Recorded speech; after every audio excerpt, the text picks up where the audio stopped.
All right, gang, welcome back from break. Hope you got a chance to get up, stretch your legs, grab a drink, maybe grab a snack. We are ready to go. And just in the chat, want to let everybody know, just checking in. How's everybody doing? You ready to go? We're going to have a pretty awesome speaker coming up right now. We're going to be talking about, well, I'll tell you what, I'll let him talk about what he's going to talk about because I know you guys know this gentleman. John Hostler is going to come out and rock your face off. He has actually been in business since 2005. He's been a marketer.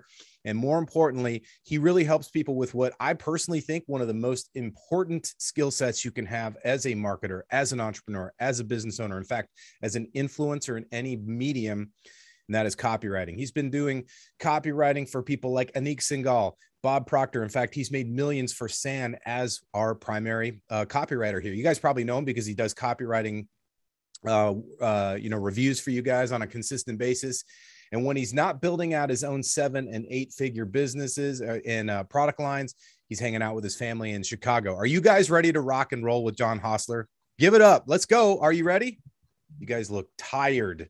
You can't be tired for John. Come on now.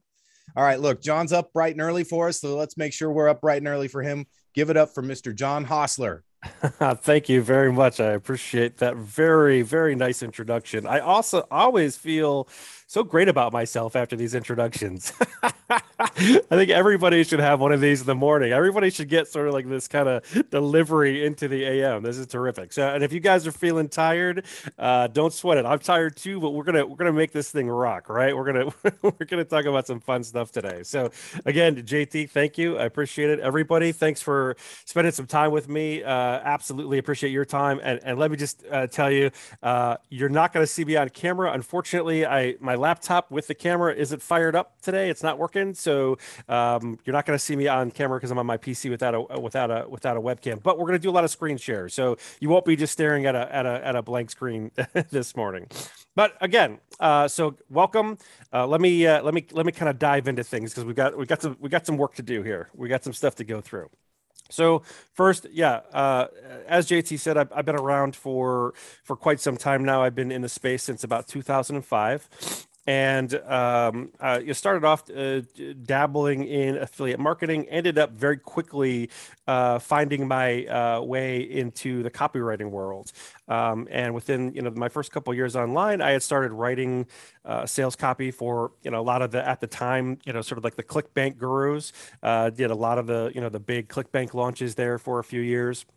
And then what I ended up doing is, as I sort of, networked around and found myself working with a lot of these different people and, getting referred over to folks kind of outside the ClickBank space, is I ended up really learning a lot about not just, the writing's great, right? But learning a lot about sort of what makes these online businesses go and what makes them tick.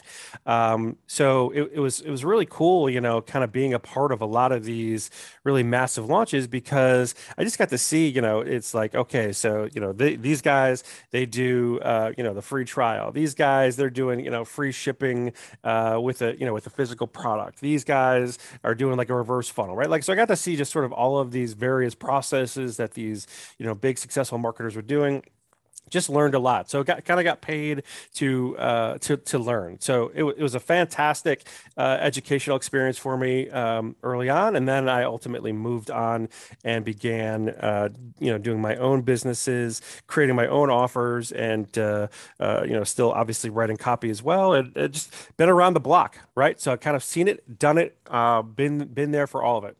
And kind of circling back to sort of the main piece of my presentation today, which is email marketing.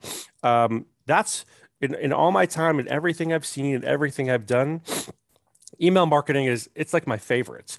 I love it. And there's a number of reasons for it, but I think part of it is because I mean we all love instant gratification, right? We all I mean Amazon wouldn't have like same day delivery within 2 hours these days if we weren't all about instant gratification. And it's one of those things where you could write an email right now, hit send, and you could see results within minutes, certainly within a half an hour to an hour, right? And to me, that's just it just so cool to be able to do that. It's like, oh, I wrote this thing, I pressed the button, and then, hey, look, people are opening, clicking, and buying. Right. Like, so I just fell in love with email marketing. And it's been one of the things that I've really focused on a lot the last few years. So with that, we're going to dig into some email marketing stuff. And I know some of you have been with me before, but we got some new and kind of interesting stuff to talk about today. So it's going to be pretty exciting. So first, kind of following along with the theme of, this event is the sort of, oh crap, everything I have in my life has disappeared. What will I do to make money? What I just want to make sure. Oh, you guys hear me okay? Yeah, I just want to make sure. Sorry that you're getting the volume. Yep. Okay, cool. All right. I went through this whole thing and I thought, oh, is my mic on mute? That would be terrible. So, okay, good. Sorry, guys. So what do I do? I've got no site, I've got no list, I've got no cash. What would I do to make money? So I'm going to talk about this first because even with email marketing, there's things that you could do, sort of kind of going from scratch to generating profits fairly quickly. Literally, starting from zero. Now, the hard part here is kind of the step one. The step one is hard because, at this point you've got nothing, and you do need. It's not like you can, start this entirely free. So you do need a little startup capital. So I call this the sort of get scrappy phase, right? So, just being upfront, perfectly clear about this, you probably need about $3,500 to take this method from, zero to turning a profit. But I think most, if not everybody, could do this in some way, shape, or form. That's why I call this the sort of get scrappy step. So, in my situation, yeah, I would probably get onto Facebook and start promoting myself for a quick copy job if I was going to do this, right? Or a couple of quick copy jobs to generate that cash. And if you can't write copy, maybe you can do other things for people. Maybe you're good at fixing cars. Maybe you're good at knitting, maybe you're good at repairing technical equipment. Maybe you're good. Like, everybody has skills that are valuable to other people. Maybe you're good at cooking. Maybe you're good at cleaning. It doesn't matter what the skills are.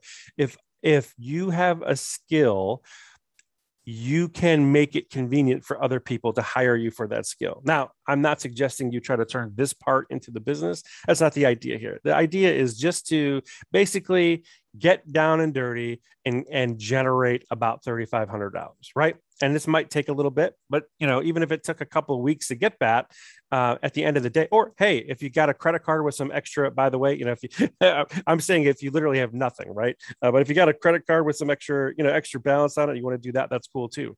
At the end of the day, we're just taking step one to kind of figure out how we're going to get about $3,500. And there's a very valid reason for that. And I'll show you here in a minute.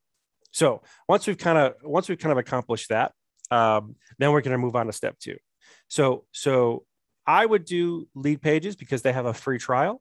But you can certainly use like ClickFunnels or pretty much any page builder, right? But I would take lead pages and I would go ahead and I would create like a quick opt-in form, kind of not dissimilar to how you're doing an opt-in form with a bridge page to an affiliate funnel, right? I would actually set up something fairly similar myself, right? So I would set up sort of a quick funnel doing like lead pages because it's a free trial to get started with, and just create a quick opt-in page, quick bridge page. Then I would get myself into an affiliate program and email service provider. So affiliate programs, they're all over the place, right? Like, online affiliate programs, ClickBank, the stuff that you're promoting today, like any of that stuff, right? Like, get into an affiliate program to promote an offer. And then your email service provider, that's going to be like your SendLane or your Aweber or your GetResponse or whatever, right? Now, bear in mind that some of these programs do have, the startup prices, the startup free trials, like the email service providers too. So if you're coming in like with a real low budget, you should be able to do that as well, and then kind of pay as you go. And the beauty of what I'm going to tell you here in a second is that you should start seeing results fairly quickly. So even if you're in a service where the price is gonna go up based on how many leads you bring in, you should be able to. It's called self-liquidating, right? Like it should pay for itself as you go. Okay, so all of that, you guys are familiar with that stuff, right? Like you're already doing this, you're already, creating your funnel. So I'm not talking about anything that you don't already know or that isn't already different. And here's where we kind of get to the $3,500. So what I'm going to do is I'm going to go ahead and I'm going to buy a space for the top of this email. And here's one that, came to my inbox not too long ago. Shoot, you know what? Are we? Hold on. I'm sorry, guys. I want to make sure that I don't think my screen is. Yeah. Okay. Hold on. Okay. Can you see my screen now? Yep. John's an idiot. All right. We'll just we'll chalk that up to Misha getting me up 2 hours before my usual awake time. All right. No, that's my fault. That's on me, guys. Okay. We haven't missed anything yet, other than looking at my slide. That's what I was looking at. So this email, right? This comes from Archimax, and this company, you can see Bargain Hunters powered by Archimax. So what you can actually do, and this is sort of where that $3,500 amount came in, right? This is what I was talking about, is you can buy this spot on this email through this company, Archimax. Here's their main site, Archimax Media Center Advertising. These guys are huge. They have a bazillion people. That's not even a real number, but it's a lot. They have a lot of people on their various lists. And you can literally actually buy that slot, that top spot right there on their emails. And that's where that $3,500 ish comes in. The beauty of this is because they have such huge lists.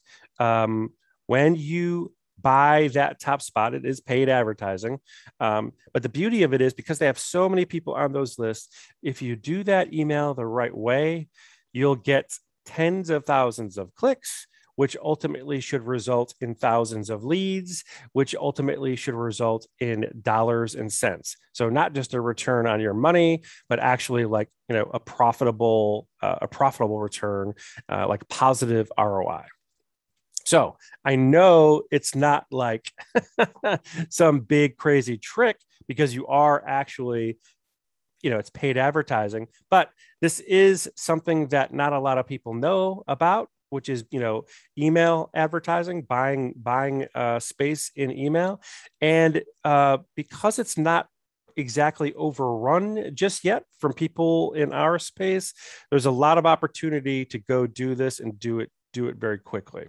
So that is sort of me kind of, whoops, got a gun to your head. What do you do, to quickly go from zero to profitability? And yeah, like I said, you're already doing part of that anyway. So you already know kind of, a portion of this process. But the secret sauce here is getting space, and you want to make sure you get this top spot, because that's the one that everyone's going to see.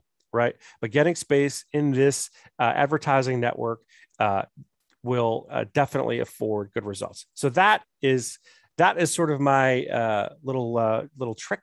This is what I would do if I didn't have, anything else that I could do to make money today. This is it. So if you guys ever want to talk about Archimax or some other opportunities to advertise through email, let me know. It's cool stuff. But like I said, there's the page you can kind of dig in and talk to them about their advertising costs and whatnot. Okay. All right. So That's no list, no site, no cash, no anything. That's how we turn that to profit.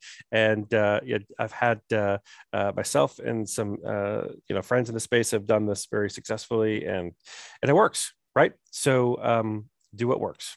Okay, now let's talk a little bit more about why email, right? So I when I had said when I was kind of introducing myself there and talking a little bit about my own experience, I'd said that of all of the things that I've seen and done online, email is probably my favorite right now. And that's partly because of for me it's sort of like that instant gratification where you can see results very quickly after sending out an email. So that's certainly going to appeal to some of you as well. And then of course sort of like when I was just talking about like the technique that I was just talking about to go from sort of like zero to hero very quickly. That's email marketing, right? Like, because in addition to buying that advertising, which is going out by email, you're putting people on your list and you're going to email them, follow-ups. You're going to promote things, through like automations, right? So, I mean, you can literally be doing that in minutes. You know what I mean? Like you could be set up and like within an hour, you could be, doing email stuff. So the barrier to entry, the costs, the time, like it's just, there's really nothing holding you back from doing, right? Like even if you have no experience, a lot of these services are very intuitive and kind of get in and nose around. So there's just nothing. I mean, it's low hurdles to get started and to get going. And frankly, what we're doing these days, how, I mean, like, so, look at Facebook. A lot of people look at Facebook as whether you're like pro Facebook or, anti Facebook, which isn't really the conversation, but a lot of people look at Facebook as a way to connect with other people, as a way to post things that their family can see, your friends can see, or whatever, right? But the truth is, Facebook is a data company. They get as much data from you, from your profile as they can, and then they use that data to sell to the people that are buying the ads that you get presented on Facebook, right? So it's all about data these days. Companies like Target, when you're buying stuff literally at the box store, they're gathering data about you. So email is very similar, right? Like, so you're monetizing data. So when you get subscribers coming in through your lists, you're going to be sending out emails. A percentage of those people are going to be opening those emails. A percentage of those people will be clicking your emails. And then you're going to be tracking that. I'm going to show you this here in a little bit. But you're going to be tracking that to see what works, and then using that to mail successfully in the future, to get better results in the future. So you can literally turn your email marketing business into sort of like a data business. And in fact, I have friends in the space, their business is literally just like buying and selling, subscriber leads, right? Because assuming that when you have people opt into your subscriber pages, assuming that you have people like you give them like the proper heads up that if they opt in, they agree to various terms of service, that you literally can sell that data, right? So now in the EU, that's a different animal, but at least in the US and some other countries, you can do that still today. So, and I'm not suggesting that that it's a tricky business by itself, but the point being is that all of this stuff is kind of coming down to data. So you can use that to your advantage with email marketing. And again, I'm going to show you a little bit about that here coming up. And then of course, it works. It literally works, right? So this is just one of the accounts that I manage.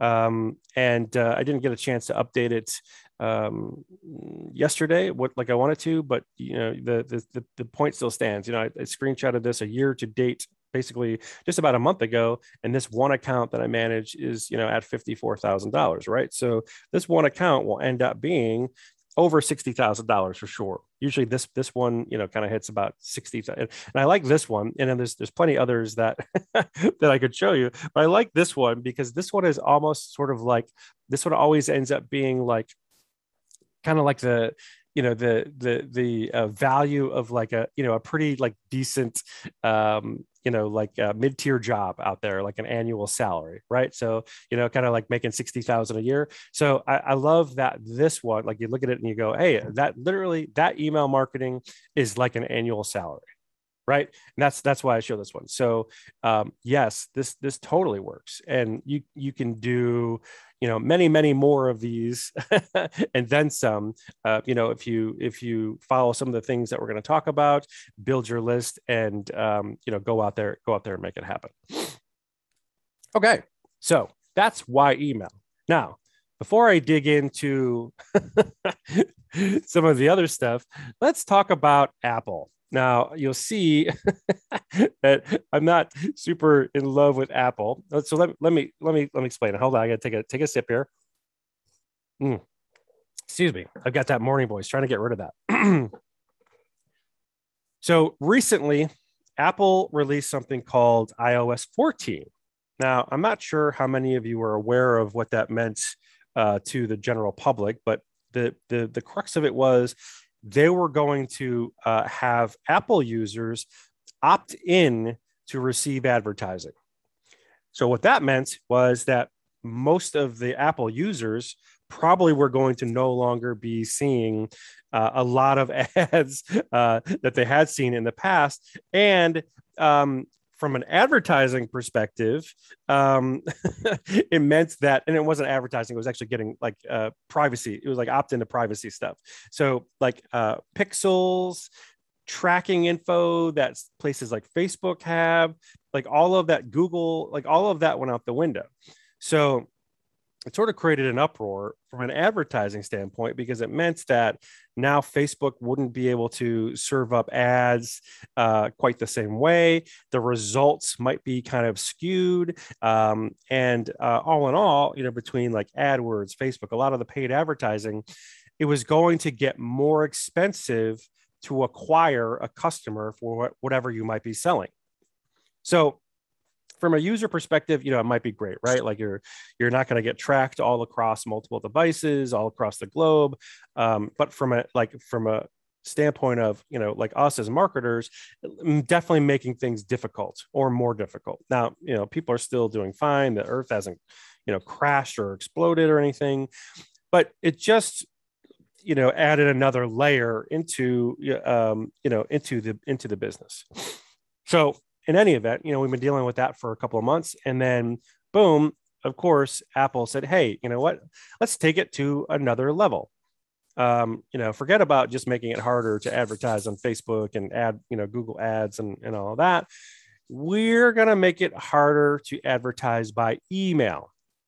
And that's what this iOS 15 release is all about. So typically speaking, in the past, things that we have done to, take a look at how email is performing. Yes, at the end, if you're, generating commissions, like that's sort of like the tell-all, right? Like that's the, oh, hey, hey, this is working. I'm getting commissions, right? Like that's sort of like the big tell. But if you want to keep emailing successfully, you have to have engagement. You have to be able to land in the inbox, and we'll talk about all of this stuff in a little bit more detail. But you have to have that engagement, right? Like that's sort of like a big part of it, to keep emailing, because that makes your email service provider happy. That makes Google happy. And frankly, Google is the one that we're all, really worried about, because they own 80+% of all email at this point. Like 80% of it across the globe runs through them, which is insane to me, but it is, right? So, we have to make sure that those emails are getting opened, that those emails are getting read, and Google can tell, like Google can see, like, are people scrolling down through emails, or do they open it and click away, right? Like all of that sort of matters. The difficulty with this iOS 15 now is that it's made it a little bit harder to determine if there's people getting their emails opened. So one of the sort of the metrics that we used to determine engagement, right? It's opens and clicks are two of the big ones that we always use in the past. Well, one of those just kind of got taken away from Apple users. So what is, I mean, there's like, 1.5 billion Apple users or something like that. So, a pretty sizable percentage of, the overall email user base just got taken away in terms of being able to use that metric, that open engagement metric, to be able to tell how your email is performing. So again, Apple making it a little bit trickier. Now, just as an aside, I have kind of like a running bet with some friends. And I want you guys to, if you see this, I want you to go, oh, John said that's going to happen. I am just waiting for Apple to come out with like Apple safe advertising, where they're going to have their own little Apple advertising space. And they're going to say that, and they're going to opt you in automatically as an Apple user if you're an Apple user. And they're going to say, well, we vetted these advertisers. These are advertisers that we know they don't, they're not going to do anything harmful or whatever. So you guys watch.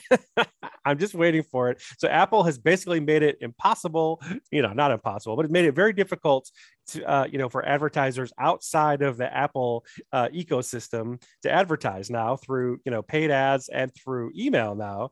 But I'm just waiting for them to drop the hammer on this Apple ads or iAds or whatever, where they offer up a safe advertising space with vetted advertisers that you can trust and you can count on. Yeah. So if that happens, I want you guys to say you're here first. If it doesn't, well, then maybe I'm a crazy person. But in any event, the reason that I talk about this is because I think it's important, right? Like, as we're out there doing stuff, I think it's important to, sure, we want to hear about the good stuff. We want to talk about the cool things that we can do, but we also want to talk about the things that are, potentially hurdles for us, because we need to know how to get around that, right? The good news is this doesn't spell the end for email advertising. It just means that things are going to be a little bit different. I think what's going to happen right now, as people kind of settle into this, and as iOS 15, spreads across, as people are upgrading and installing it and whatnot, it's going to be sort of like a getting to know you period, where email marketers, their numbers may change a little bit. We're going to have to just kind of work through it, but we'll get past it. We'll look at different opportunities for engagement, like how we can track engagement, and email service providers. Obviously, it impacts their business if less people can email. So they're going to be doing other things, adding new features and whatnot for us to be able to, determine engagement. So we'll get through it, and we'll get through it successfully. But it is kind of happening right now. So, and I thought I would talk about it. You guys, you might see this if you're just digging into email marketing today, or perhaps you're already email marketing and you're seeing your open numbers start to be very different. Maybe they suddenly look way higher than they did in the past for no reason. Well, that's because of this iOS 15. Now it's getting harder for some of the providers. You may have a lot of Apple users. It's getting harder for some of the providers to kind of figure out those open rates. So again, we'll talk a little bit more about some of these metrics, but yeah, that's kind of the big news right now. So one of the other things we'll do here is we'll talk about a lot of things we can do to make sure that the engagement is up, so that this Apple issue doesn't hurt us. Okay, so this is one really sort of important aspect of that. Now, I've talked about this previously, but we want to make sure that when people sign up to our list, we want to make sure that we instantly engage them. We want to make sure that we welcome them. And I apologize, guys, my dogs are going a little bananas. We want to make sure that we instantly engage them, and that we welcome them into our ecosystem. Partly, number one, this is an opportunity when you do the automations. This is an opportunity for sort of like hands-free money, right? So, well, obviously you have to set it up. You know what I mean? Like you have to put in the work to create the messages, and then you have to put in the work to upload them to SendLane or wherever. So there's a little bit of effort there up front, but from there, it's literally automated, right? When you drive traffic to your opt-in page, people go through your funnel, through your process, they end up in that automation. If they're clicking the links and they're buying things and generating commissions for you, that's like set and forget money. So obviously that's a pro, right? Like we all love that. But bigger picture, it's also a way to really sort of bring people into your folds. It's a way to add a connection to you that they might not otherwise have had. So it's like a welcome, it's a thank you. You can set expectations for people. You can encourage whitelisting, right? Like, one of the things that people often do at this point is they give instructions for, hey, here's how you get into, here's how you get into my emails. Here's how you see my emails. You make sure that they don't land in the spam box. You talk to them about whitelisting. You can, talk about, like, restate some of the benefits that you've already kind of gone over with them, either through your opt-in page or through your bridge page, where you can sort of remind them about, like, the like in our space here, like sort of the lifestyle transformation that awaits them, right? And just kind of keep them jazzed, keep them excited. You can give them a little bit more of a window into you. I'll show you my example that I've got here. We'll talk a little bit more about that window, but that the high level is that giving them a little bit more of a view of sort of what goes on in your life on a daily basis. And obviously you talk about what's comfortable for you. You don't have to get detailed if you don't want to, but the more people think they know you, the more opportunity is for them to like you and trust you and want to buy from you. Right. And then of course you can set, like, I talked about setting expectations, but you can sort of lay the groundwork for like what's the next steps, right? So whether that's, hey, buy this program, or hey, we're going to do this, whatever those next steps might be. Okay, so that's a lot of the things that you can do with an indoctrination sequence. So I'm going to talk about two of these things right now. So one is gain logic fear. And this one I always find to be a little more difficult for a lot of people, basically because of the logic email. It's the hardest one, and it's sandwiched in between two of the easier ones. But let's kind of talk about what that means, right? So if you're going to do a gain logic fear sequence, you're going to write 3 emails. So it's not like a lot of emails.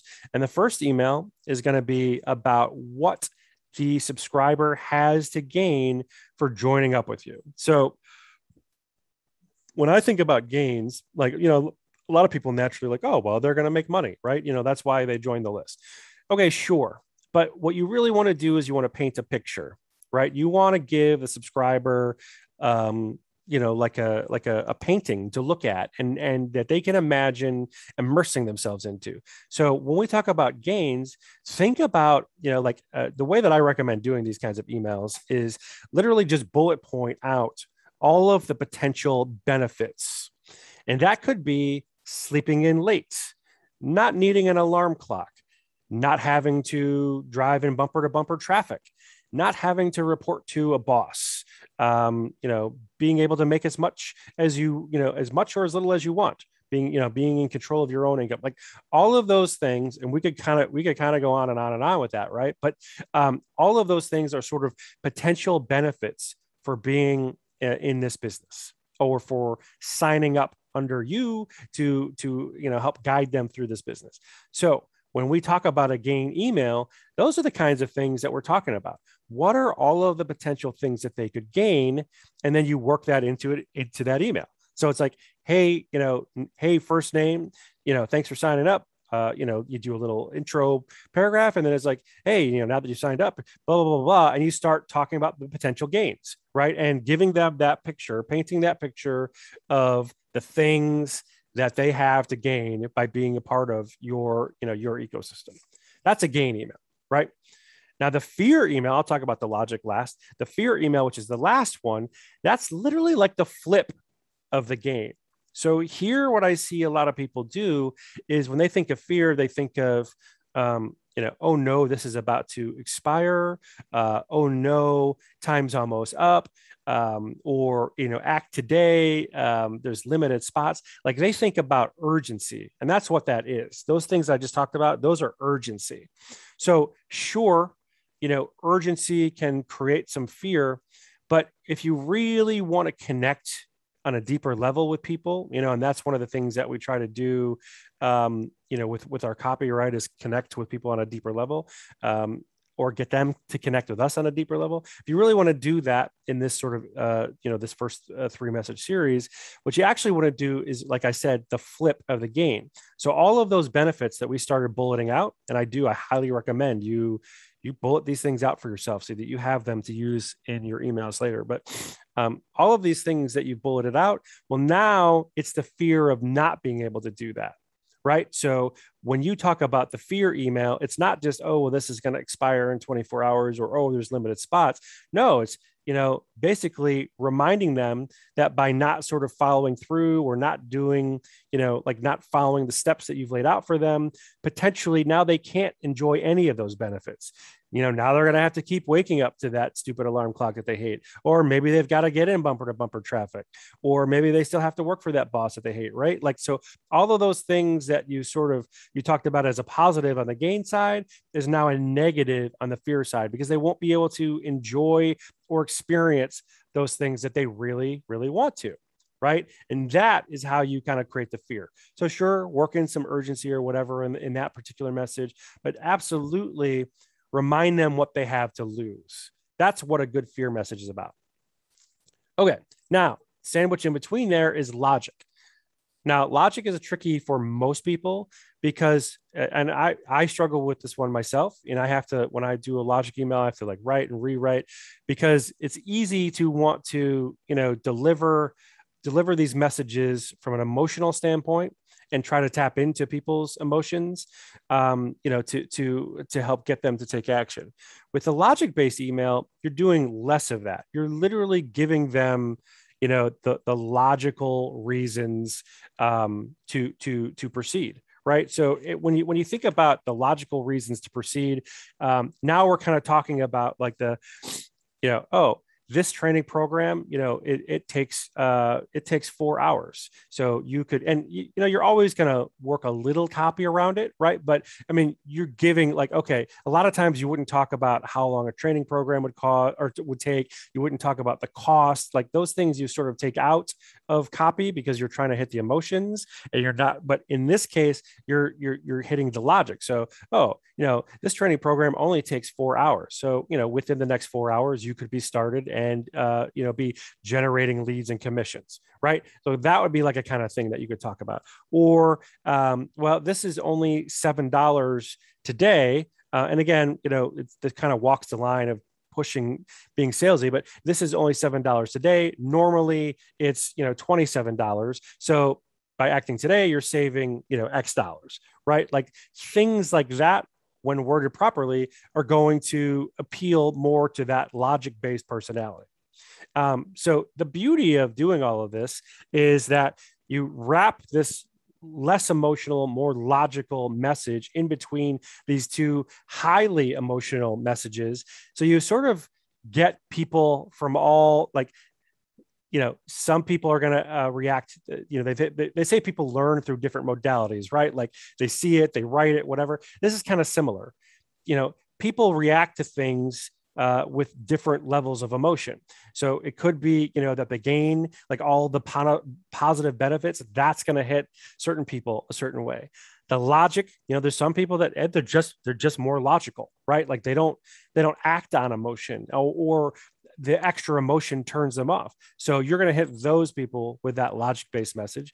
And then the fear, of course, those are people that operate, more for that kind of emotional writing, right? So that's what you're doing there. You're sort of trying to get all different kinds of people to, follow whatever process it is that you're laying out through your emails, which, in this case is basically, hey, welcome, glad to have you. Here's the next step, which would be kind of click this link and hopefully generate that commission, right? Like that's pretty much the gist of the process. So that's the first kind of indoctrination sequence. And that one, like I said, is a little bit trickier because of that logic-based message. But if it's done right, like if you can get that nailed down, that can be very, very successful. Okay, now let's talk about kind of a plain welcome series. And that's what I was talking about, where you're welcoming, you're setting expectations, the whitelisting, restating benefits, all of that stuff. You really knock that out through a plain welcome series. And I want to talk about that because it's not really that plain, but it's not a gain, logic, fear type series. Now, for me, one of the things that I do is and I do this in all my email, and in this space, like in the internet marketing space that we're in here, you can be informal, right? Like you don't have to be super formal, you don't have to be like super pro polish.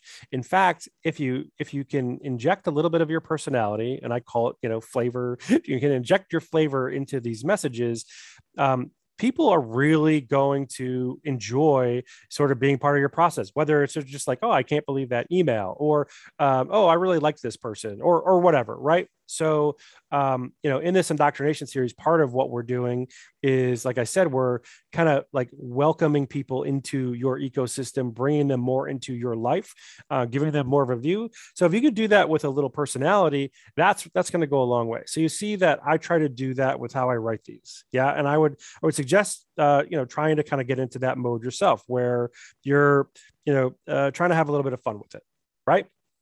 Okay. So with that, you can see my subject, boom, you're in, welcome to Johnco. Here's where you begin. All right, so I'm going to quickly read through these, and then I'll kind of talk about various aspects of it that I think will be important for you. All right. Hey, my name is John Hostler, and I'm king of the castle here at Johnco. I just wanted to take a second to congratulate you and welcome you to the family. Joining Johnco is no doubt the best first step you could have taken in your journey towards living a life of financial freedom, totally on your terms. Now that you're in the club and are officially on your way to becoming gainfully unemployed, I want to make sure that I'm giving you all the tools you need to succeed. So with that, here's what you can expect from me each week. And there's some bullets of things they'll get. Really, this stuff should cost a fortune by itself, as it's actionable material that pushes you closer to your goals faster, but it's yours free as thanks for being a valued subscriber. Cool? Good. Now, here's what you need to do right away to get cooking. Step one, it's important that you know exactly what's in store. So here's a video that explains what we're about and why we do what we do. And then I would have a link to a video there. I'd probably do like a picture that looks like a video. So it looks like they're clicking a video just to grab more clicks. Step two, now let's make sure you're getting my emails in your inbox so that you're always in the loop, up to date, and getting the important details you need. So for example, over the next few days, you'll start receiving a few gifts from me and my team that are what I like to call Operation Fast Start. I mean, who wants to move this stuff at a snail's pace, right? Not me. I want it all and I want it now. So I want to help you get it now too. Okay, so here's a quick and dirty step-by-step on whitelisting me to make sure I hit your inbox and you can get the goods we talked about. Johnco whitelisting guide, and I made up a link here. If you try to go there, it's not going to go anywhere. Simple enough, right? Cool. So that's it for today. I'm psyched to have you on board, and I got to tell you, I'm really looking forward to a long and mutually beneficial relationship. Talk to you tomorrow. Then I sign off with a PS. The next few days, you're going to be like a kid in the candy store because I'm going to blow your mind and help you get started on your new life immediately. So keep your emoji eyeballs on the inbox. All right. So there's a lot to sort of unpack in just this first email. So one, you can see how not exactly formal, right? Like this is not some, early 1900s novel. This is very conversational casual, as I call it, right? And makes it easier for people to read, and they feel a little bit like, oh yeah, this is a cool person that's on the other side, or maybe not cool, but fun person or whatever, right? But also, it kind of went through all of those things that I said you want to do in an indoctrination sequence in just this first message. It welcomed them. It talks about the whitelisting, describes the benefits, gives them the next steps, sets the expectation. Like all of those things now are done, right? But additionally, here I've inserted a sales pitch without being salesy in this first message. This message has not been like a promotional, email blast where I'm just hitting them upside the head saying, click this link and go buy. But it's in there, so I'm saying, hey, step one, go watch this video. Well, that video is going to be whatever, whatever I'm promoting. Right. So that's kind of the first thing right there. Right. Giving them an opportunity to purchase from me, even in this first, much more sort of informational email. The next thing I want to point out is what I did right here.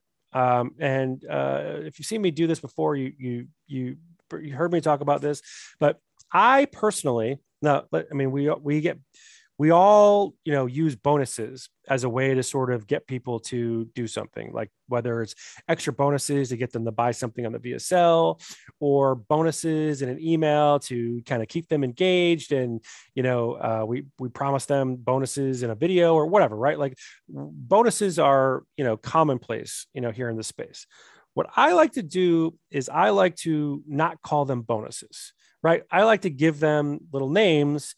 And for this one, Operation Fast Start seems perfect. Right. Because again, and I talk about it here in this email, again, people want it and they want it now. Right. Like that's just who we are as a species right now. We demand everything yesterday. So I just literally have said Operation Fast Start because it paints that picture of, wow, whatever this is, it's happening fast and it's happening now. But the reality is those are just my bonuses. Okay. So, if you have your own bonuses and you can actually label the PDFs that way, terrific. If not, no big thing. That's okay. But I do want you to kind of think about that, like when you're offering up bonuses, and feel free to swipe for me if you want, if you like the fast start idea or whatever, but definitely be thinking about how to make bonuses sound more appealing. Right. Like that's important, and it's going to make you stand out, and it's going to make you appear to be delivering something even more valuable. Okay. All right. And then I guess one other thing that I should say, even though I might be providing bonuses, which are generally, content, right? Like maybe I'm giving a PDF that's got like maybe the thing that I talked about earlier in this presentation, where I talk about the Archimax stuff, like maybe I make a bonus out of that. Okay. Let's say that maybe that's my bonus. That'd be like a cool little, operation from zero to hero bonus, right? Like, so maybe that would be a bonus that I would do. But one thing that I will always do, even with those content-based bonuses, one thing that I always do is I will link out to something that I'm either selling or promoting. So like at the end of that bonus, there would be some kind of way to drive people back to whatever it is that I want to sell, whatever it is that I want to promote, right? So even when giving content, give yourself an opportunity to get people to click to something, to buy something, and to generate a sale or commission for you. Okay. And then here, lastly, on this particular email, well, two other things. This John Co. whitelisted guide. And again, I just made that URL up. It doesn't actually go anywhere. But here's why I do that. You ever received an email that tells you how to whitelist? Usually that whitelisting part is pretty long, and it makes your overall email really, really long. So what I tend to do, and this would be about the only time that I would ever have somebody click out of an email, like off page, that's not to like something that's promotional, would be in this case. But I would have like a, just like a whitelisting instructions page. I would link out to that. So, that way, if they want to whitelist you, they want to make sure they get those emails, you can still get the instructions, but it's not taking up, a huge portion of this email. It's not turning this email into a 40-page, diatribe, right? Because that whitelisting stuff's a little bit technical, and it sort of pulls people out of the flow of the message. So that's what I would do. I would link out to whitelisting, instructions like this. And then guess what? Literally at the end of your whitelisting instructions, you could have a little sales pitch, right? Hey, ready to get started on your new life today? Click here. And guess what? Now you're sending them back off to whatever you're promoting, right? So yes, you have them click out of your email, but then you're bringing them back into your ecosystem to try to sell them on something, right? Okay.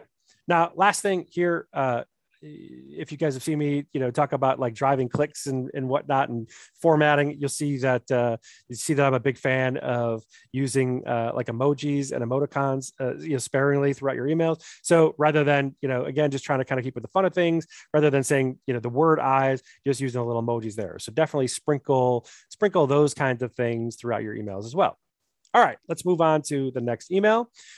This one would be literally the following day after the welcome email. And I should say that this email, this first message, is immediately after they opt in, right? So they opt into your landing page, and then boom, they're going to get that first email. Okay, so this next day, we're getting this one, and it's Operation Fast Start. Here we go. You can see I'm going to use this Operation Fast Start that I talked about here throughout the rest of the sequence.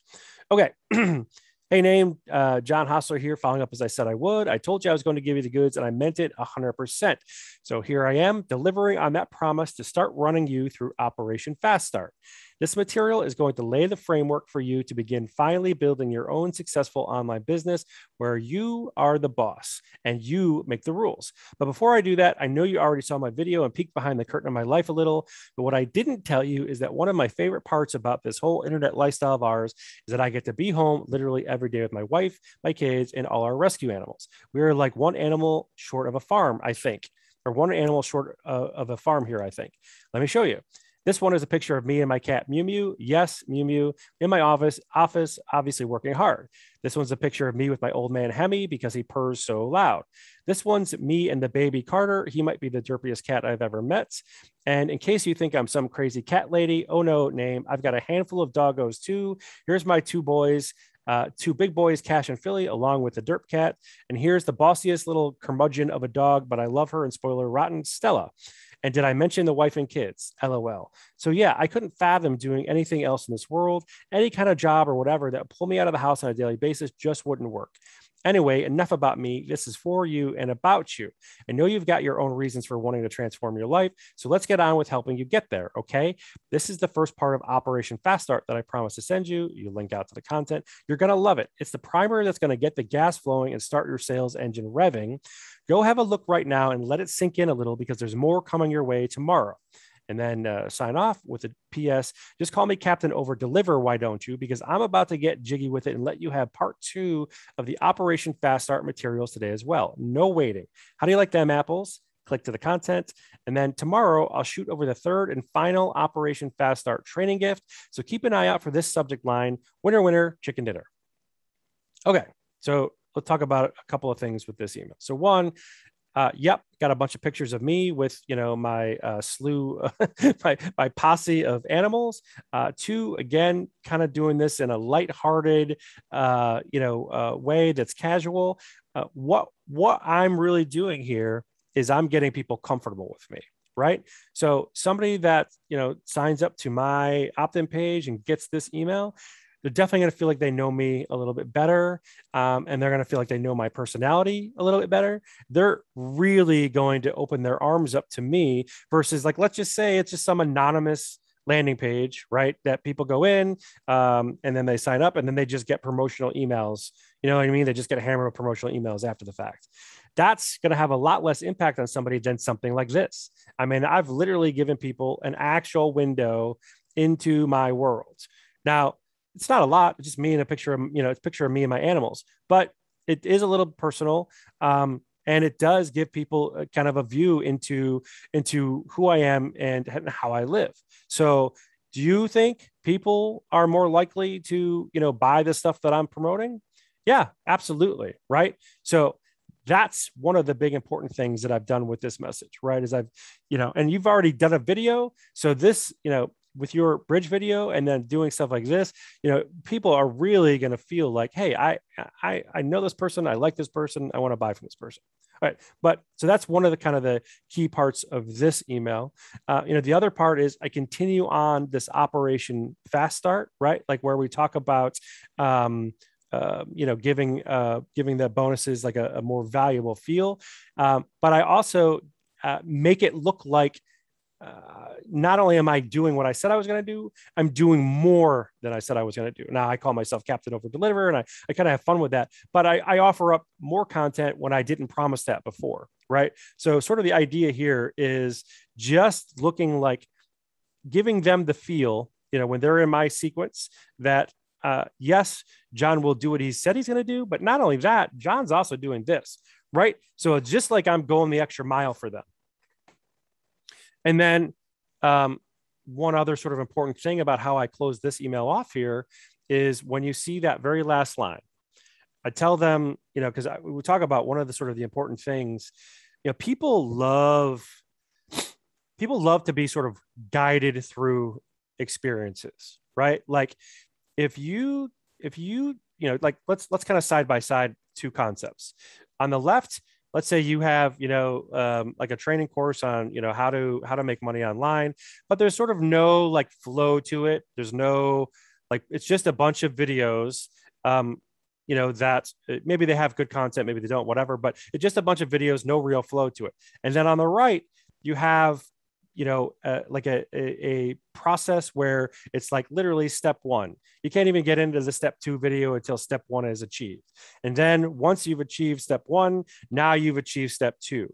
Guess what? That process, that flow, people are really going to zero in on that because people want to be guided. People want to be led through the process. Now, sure, some people, they get ahead of themselves and they think, oh, I already know this stuff or whatever. But by and large, right, you're not really trying to appeal to everybody because nobody can do that.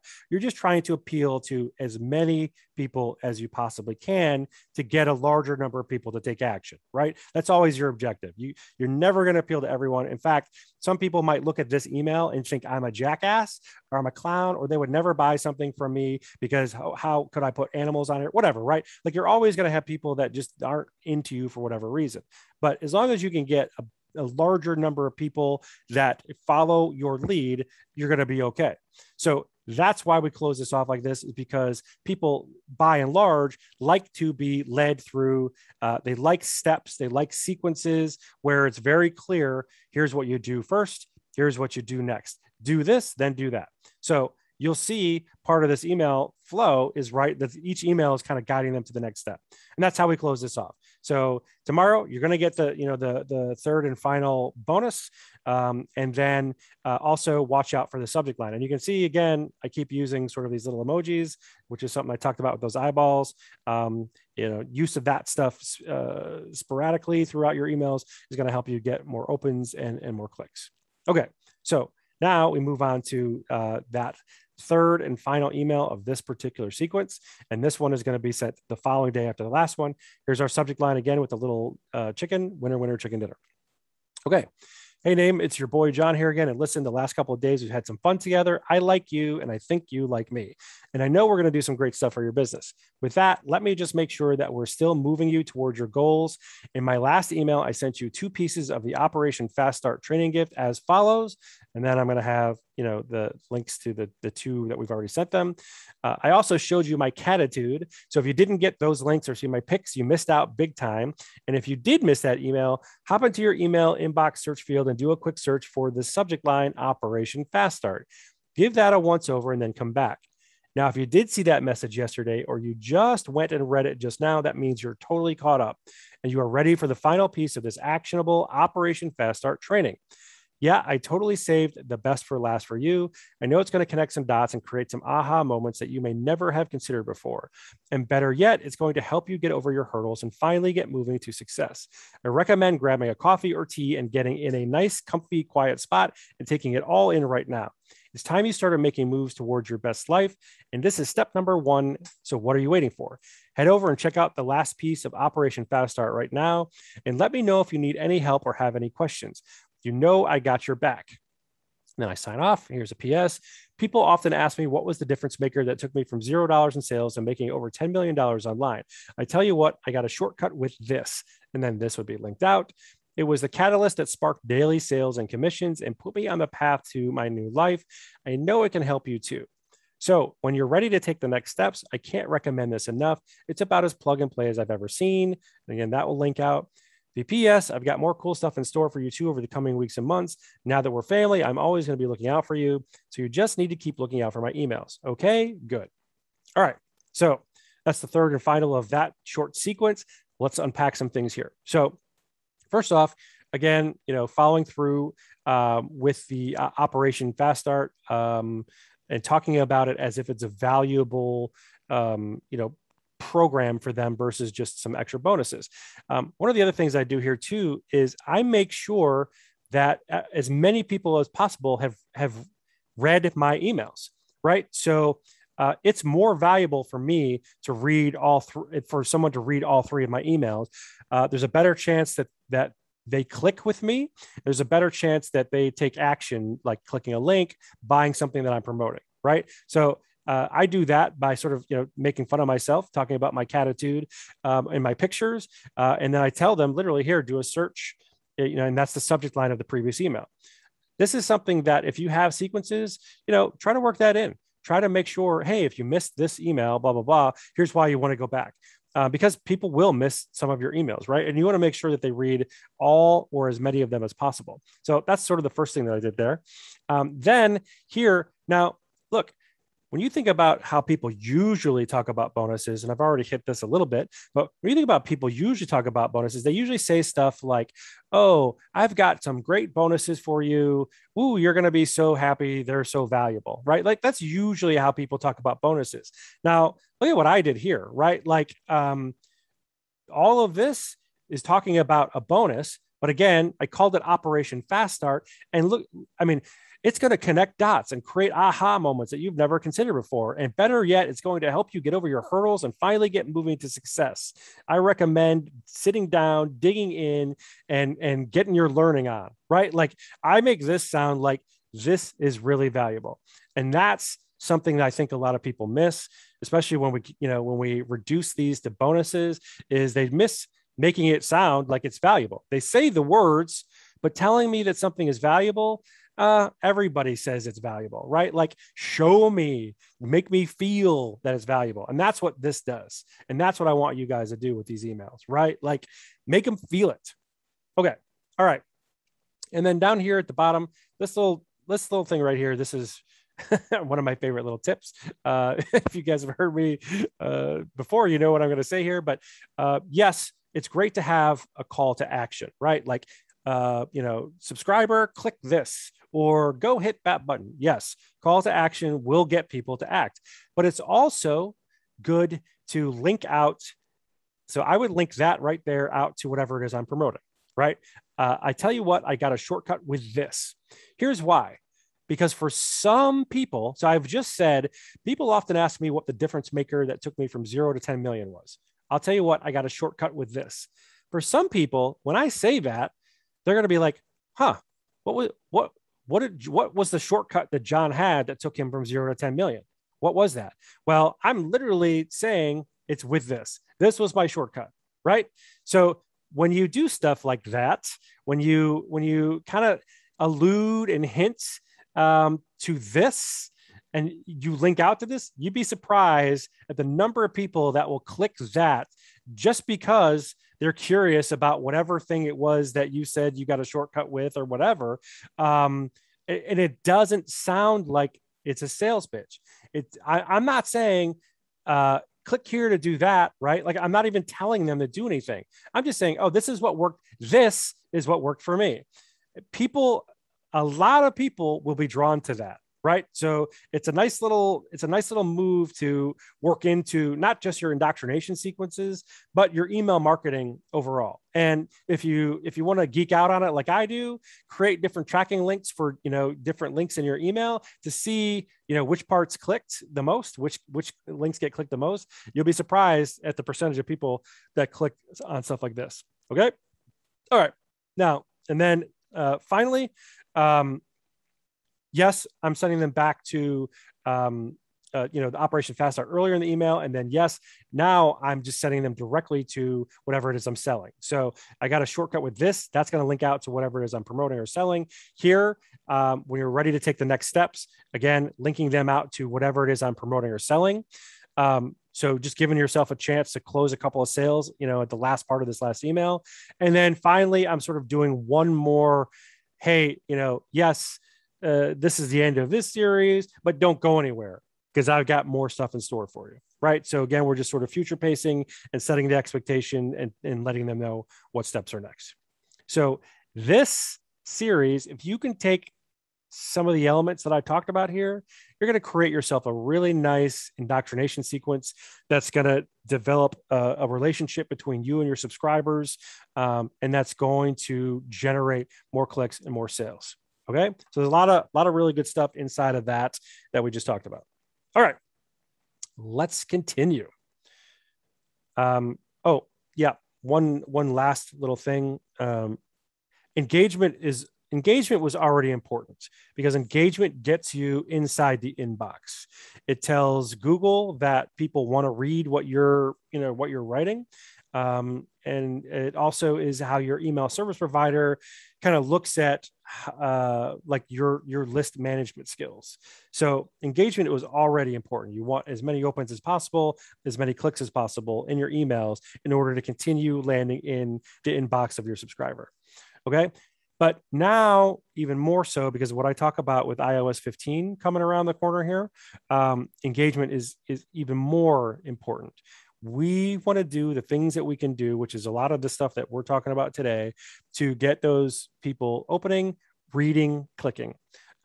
So, pro tip, use the reply back method. So I think I may have, in that indoctrination sequence that I just went through, there may have been one thing like, if you have any questions, reach out, let me know. It was kind of generic and vague. But what you can do in your emails, assuming that your from email address is actually like an email address that accepts emails, what you can do is in your email say, hey, listen, I'd love to hear, what do you think? What do you think about this? What do you think about that? I'd love to hear from you. Reply back and let me know. Now, I don't want you to get into conversations with all your subscribers, because you'll find that as you grow your list, it'll quickly become impossible for you to do, right? Like you just can't manage communications with all these different people. But if you can get people to reply back to you, that is actually a really big engagement component, right? So like, oh, hey, not only are people opening John's emails, reading John's emails, clicking on his links, they're replying back. These guys really want to communicate with John. So we here at Google want to make sure that his subscribers are getting his emails in the inbox in the main tab, right? So that's a really valuable pro tip. Now, like anything, don't do it in every one of your messages. You know what I mean? Because that gets old really fast, right? Like you do the same thing over and over, people get blind to it. And additionally, like I said, you can only manage so many communications yourself. So you don't want to get into a situation where you're trying to juggle hundreds and hundreds of email conversations, but use that, throw one in your indoctrination sequence in your first or second message there, throw one in a couple of newsletters a month or whatever. Just kind of weave them in so that people do reply back from time to time. And so that Google can see that you're getting engagement. All right, let's move on to the next section. Broadcasts. Blast off with broadcasts. So we've got it through the indoctrination sequence. That's the automation, right? That's where you sort of kick off that relationship with them. It's the hands-free component. Once you set it, set and forget. But here's sort of like the next level where like the bulk of your income from email will be made. This is where you're going to start generating like daily commissions. Okay. This is where, when I showed you that one account that had 54,000 as of September or something, that's going to end up being someone's salary, right? My favorite account to show.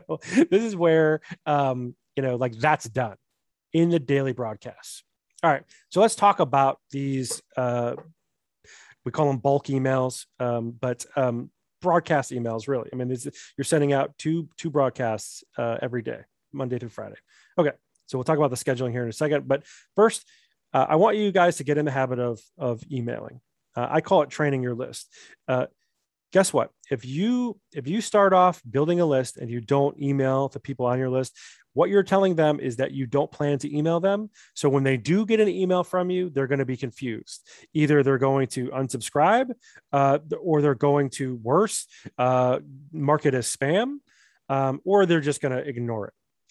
And this is the truth. Like a lot of people think, oh, I want to be one of those to be one of those good touchy-feely marketers, and I'm not gonna blast people with emails and do that. I'm just gonna do it from time to time when something's valuable, blah, blah, blah. A lot of people kind of go into that thinking this. That does not work. Not only does it not work, it will make it harder for you to operate, because they will not open your emails, or they will not engage with your emails. They'll literally send you to the spam. I mean, you're competing against, tens of thousands of other businesses, right? So your subscriber, just like you probably do, just like I know I do, has a ton of emails in their inbox, right? So you're competing against all that other stuff, right? For those eyeballs. So if you basically train your list that you're not going to mail them, well, that's what they're going to expect. And if you do anything different, whoa, something's not right. Conversely, if you train them right out of the gate, hey, I'm going to email you. I'm going to email you 2 times a day, Monday through Friday, which is personally how I do it. If you train them that you're going to do that, that's the expectation. Some of them won't like it. Some of them will unsubscribe for sure. But guess what? You're going to get people opening, clicking, and engaging. Okay. So that's the first part of it. Make sure that you just start it right out of the gate. And listen, if you've got 5 subscribers on your list, don't expect a ton of opens and clicks, right? Like, it only makes sense that, you've got 5 subscribers, right? So when you're just getting started, you're not actually necessarily doing it for the results of the clicks and the commissions, but you're doing it because you need to get into the habit of doing it so that you continue to do it as your list grows. Okay. One of the other things that you're going to want to do, and again, this is also even more important today, is you're going to want to segment to get engagement. Segmenting is basically saying, hey, when everybody signs up to my, when everyone hits my landing page, they've signed up to my list, they're now on my list, they're a subscriber. Well, that's your main list. That's the sign up list, newsletter list, whatever you call it. Segmenting is taking a portion of that list and creating like a sub list or a segment. The way that we have typically done segmenting is we create an openers, like a openers engagers segment, right? So we say that anybody that's opened our emails in a certain period of time, like over the last 30 days or whatever, they're going to move on to an engagers list. Now, because of iOS 15, you also now want to make sure that you have a clickers list. So you're going to have an open segment, a click segment, and then of course your bulk list, which is like everybody else that's not in those, right? So all of the services, SendLane, GetResponse, Aweber, ActiveCampaign, whoever you might be using, they should have the ability to do this, and it'll all be different. So, and this isn't really an ESP training, so I'm not going to go through that, but just know that they should all have the ability for you to segment out by opens and by clicks. So the reason that we do that is multifold. One, it's because, and this kind of goes to the scheduling and planning, it's because what we want to do is we want to make sure that in the morning we're emailing our lists. We're emailing our like engaged segments. So that way, the very first email that you send, and I want you to send 2 times a day, 5 days a week. Some people do it 7 days a week, whatever. But when you send that first email in the morning, it's going to get a ton of engagement. The opens and the clicks should be way higher for that, because it's people who have already said, oh, I'm opening and clicking your links, right? Like it's already those folks that have engaged with you. They're much more likely to continue to engage. So in a morning email, you might be seeing, 30+% opens. Well, now the opens are going to be totally different, but you might be seeing like a really high click-through rate as well, right? Where you have more people clicking your links.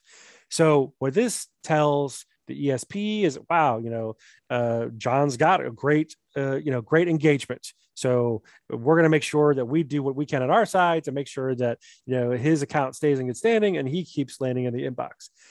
On the same token, Google is looking at that and going, oh, wow, look at that. 30% of the people that receive these emails, they're opening, they're reading, they're clicking. Great. We're going to keep John landing in the inbox.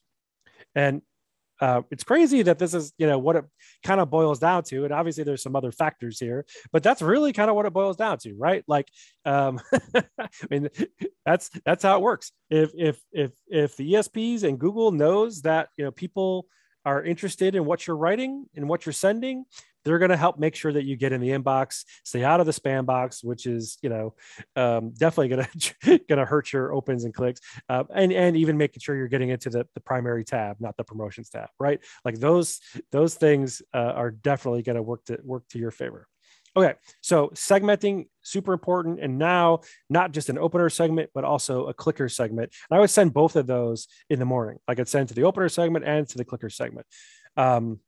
But as time goes on, and I'll certainly communicate with you guys, as I delve more into iOS 15, this is just kind of happening now, but we may have to be more focused on that clickers segment more than anything. The opener segment may start to mean nothing or even less. Right now, still, doing openers and clickers, and, we'll kind of see how things progress. Okay. So I'll just continue on the scheduling and planning because I kind of talked about that a couple of times already. So yeah, just to reiterate, the way that I do this is I give my list the weekend off.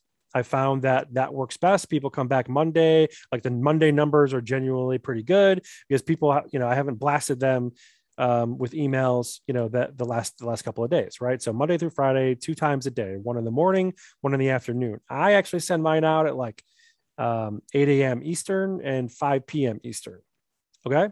I found for me, that's what works best. You can test different times out, see what works for your list. It may be different, but that's what has worked for me over the years. Just seems like maybe before they get to work and after they're done with work for the most of the people in the US, that's kind of what's, maybe the times that I'm hitting, but that's just what's worked best.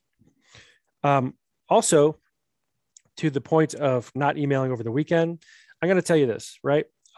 One of the things that you're going to want to do, and we'll talk about this in the next slide, but one of the things that you're going to want to do is having as many of your own, your emails, not other people's emails, but your emails as possible that you're mailing out, right? So not like just swipes that you bought or whatever, and you just copied and pasted, that kind of thing, right? Like you're going to want as many of your unique content as possible.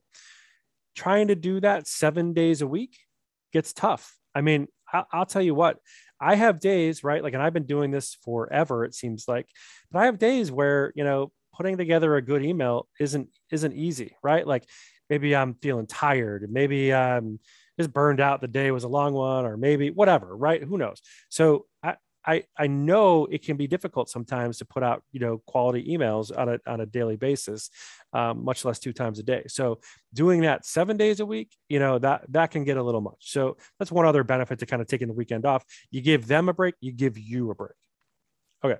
Now, lastly, as far as broadcasts go, we'll kind of mix up the types of emails that we send, long versus short. Basically, long is going to be like something a little bit more motivational, or something that's like a newsletter where there's content. So it's maybe it's a tip or a trick or a method, or maybe it's a story that kind of wraps into the moral of the story is, right? But it's definitely more content based than just short promo based. And then of course the short email is just a short promo. It's like a hard hitting subject line, and then bing, bang, boom, 5, 7, 10 lines of copy that are all about driving the click. So that's the 2 different email types. I recommend, again, same thing like I was just talking about. You're going to burn yourself out if you try to do a long form, highly motivational, newsworthy email, 5 days a week. You start off with a bang, and then before you know, it's like, I can't do this, right? It gets tough. So don't do that to yourself. Maybe you do that long form 2 times a week, or 1 time. I see people do it 1 time a week, or 3 times a week, whatever you can sort of, handle. But I would typically do those in the morning as well. So sending out those long form, I do it 3 times a week, in the morning, and then a short form email, which would be just a promotional type, in the afternoon. So that long form going to the engagers. So they're kind of getting rewarded with, because that's who we're sending to in the morning, those 2 engagers lists. They're kind of getting rewarded with a good content. And then the short form is designed to hopefully create engagers by getting opens and clicks and moving them to those engagers list. And of course, to get clicks. So let me just close this off with this pro tip. Don't try to sell in your email, with few exceptions. Occasionally it's acceptable for a couple of situations and some people will do it right. By and large, though, what tends to happen when people try to sell in their email, they create very long, wordy emails that will quickly be exited. Don't do that. You don't need to do that. When you're sending people off to some page, you're sending them off to some promotional tool, right? Some sales tool. So use your emails for just that. You want to get people to open your email and you want them to click. You want them to click out to whatever you're promoting, whether it's an affiliate offer, whether it's your own thing or a video. I don't care what it is, but that's what the email is for, to get opens and to get clicks. Okay. All right. Cool. So next, we're going to talk about swiping. I don't know. My kids were big into Dora when I was, I don't know if you guys remember Dora. Every time I hear swiping, I think swiper, no swiping. But actually, yes, we want to swipe. And that's what we're talking about here is turning content into like your own emails. Okay. So I know for a lot of people, you'd be like, okay, John, everything you said sounds awesome, but I either A, hate to write, B, can't write. Like I know for a lot of people, those ideas are going, right. Okay. That's all right. I get it. Let's kind of walk through some of that stuff. Right. So like, how do you turn a blank page into email? Okay. So, well, one of the things that you can do is you can buy emails or whatever swipe files from other people and then repurpose them. Okay. So like a lot of people I see JV Zoo, Warrior Plus on Facebook, different offers. And when you're in the space for a while, you'll definitely start seeing how your advertising on Facebook becomes like literally internet marketing specific. I mean, honestly, like my feed is a cavalcade of different sort of promotional offers for, internet marketing software, internet marketing ebooks, internet marketing products, et cetera. Right. So when you engage with those ads, more and more of them start coming in. And I see them all the time. Like, buy this swipe file for $7. Right. So one of the first things that you could really do here, if you're not willing to hire a copywriter, like you could hire a copywriter, that's just more expensive. But one of the things you could do is you could literally buy people's swipes. When you do that, though, in the past, a lot of people have just sort of bought swipe emails from whoever provides them, and then sort of just copy paste and go. In the past, that's been okay. Today, not as okay. I mean, recently, I've been talking about Google and how they kind of check your engagement, right? Like, so they make sure that people are engaging with your emails to make sure you continue to inbox. Well, one of the other things that Google does too is they look for uniqueness of content. That's been something that they've done, for I don't know how many years now, but it's becoming more prevalent where, if multiple people are using the exact same email, that those, start landing in the spam box. So that's one issue with just, like buying and copying and pasting. But the other part of it is now with this iOS 15 thing, even more important that you've got unique content as much as possible, because, we're already sort of got these hurdles, right? And now iOS 15 just threw another hurdle at us. And now engagement is just like the key to the kingdom. Right. So to making sure that you're getting that engagement, we want unique content that is your own. Now, when I talk about buying and repurposing, then that's what I'm saying is like, if you're not someone that's just going to write an email from scratch that you think is going to work, then let's get you, to buy some swipes and then repurpose them. And I'm going to go through this, actually, like show you me doing one so you can kind of see the things that I do. But that would be kind of that'd be number one for getting ideas for emails. Number two is swiping, which is the same thing, but where you're doing it from other marketers. So one of the things that I recommend is and you see that for the subject line as well. I recommend signing up for just about every list that you can think of. Now, you can either create a Gmail account that is specifically just for, like whatever you want to call it, email marketing account, whatever, right? Like you can create a specific Gmail to sign up for every list that you wanted to, and then the emails will just go to that. Or maybe you make a folder, and Gmail has this thing where if you do like your email address and then a plus, you can do like plus newsletters at gmail.com. That'll literally allow you to filter by that specific, like it creates almost like an extra email address for your Gmail. So you could literally filter everything that goes to that email address to a folder, right?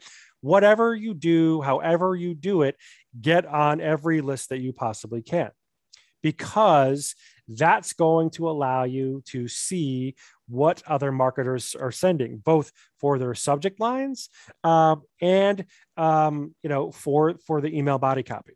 Okay, so that's going to be swiping, like taking what you've seen from other marketers that you like and making it your own.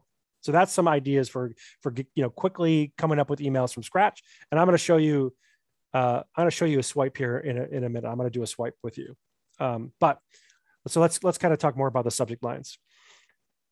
One of the things, again, kind of coming back to this maximum engagement idea, which has been so prevalent throughout this presentation. One of the things that you're going to want to do to make sure that your inboxing is you're going to want to use what works. You're going to want to use what gets your list to open and to engage.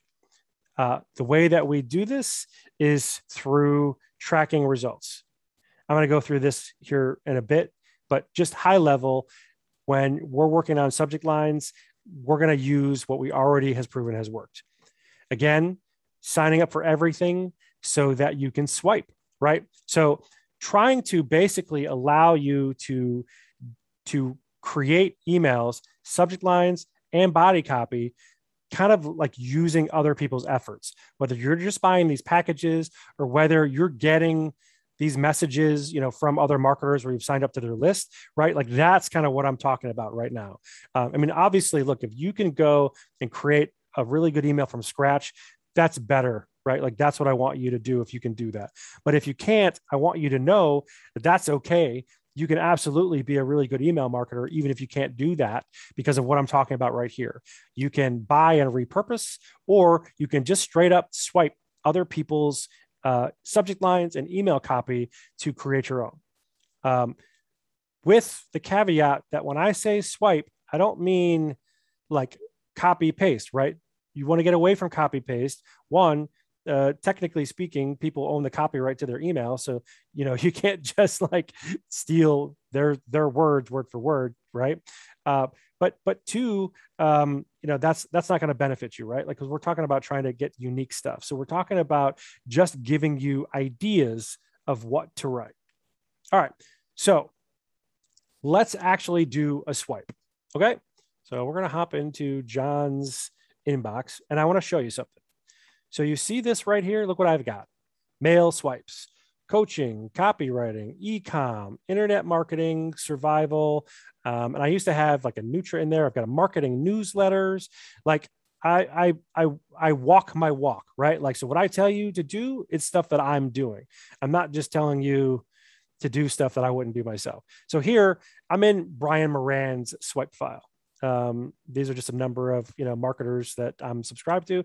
I like Brian's from a swipe standpoint because he's like generally like I think of like his email copy is kind of like pretty typical internet marketing type email copy, right? So I like him from a swipe standpoint. So I'm just going to grab one of these and swipe it. So when you're like, well, what do I swipe, John? The way that I would recommend that you do it is you swipe emails based on what connects with you. Because if you start signing up to all of these various newsletters and email marketers, like you're going to get a lot of email. Like my marketing newsletters one has got, a lot of email in there, right?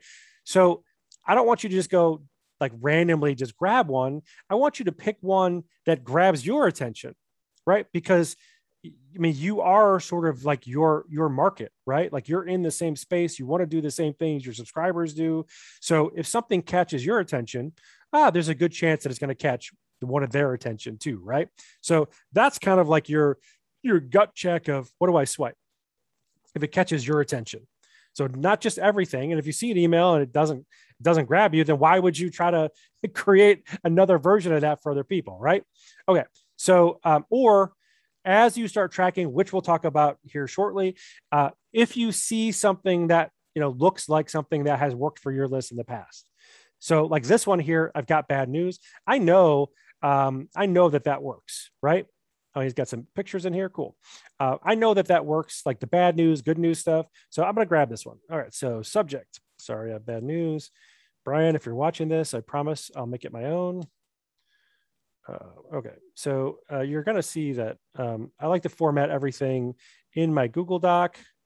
So I'm actually just pasting it into a text file just to get rid of the formatting. The reason that I'm kind of anal about formatting in the Google Doc is I generally copy paste straight from here into SendLane and it carries the formatting over, right? So that way, if it's properly formatted in the Google Doc, boom, I can just literally copy paste this into SendLane and it's pretty much ready to roll. Okay, so that's the subject. Let's go back in. It's Brian. And yes, I know that's an image there, but that's okay. Okay, boop, boop, boop. Oh, yeah, that's gonna. And yep, this is literally what I do each time, right? Now, for this one, I don't know what the content is. I really didn't read the content. If I was doing this for an actual message, I'd probably go through several of them, like read and kind of see if one makes sense for something I'm specifically promoting. But, I'm not going to make you guys sit here for 20 minutes while I do that. So some of this content may not really apply and I'll have to get funky with it, but just bear that in mind, right? Like when you're doing these, take a look at several emails and see if it's something that makes sense for something you want to promote. Okay, so now I've got an email and a subject line, right? So this is literally what I do. Okay, so I punch this down. So sorry, I have some bad news. That's the original subject line. So for me, the part that I liked was the bad news.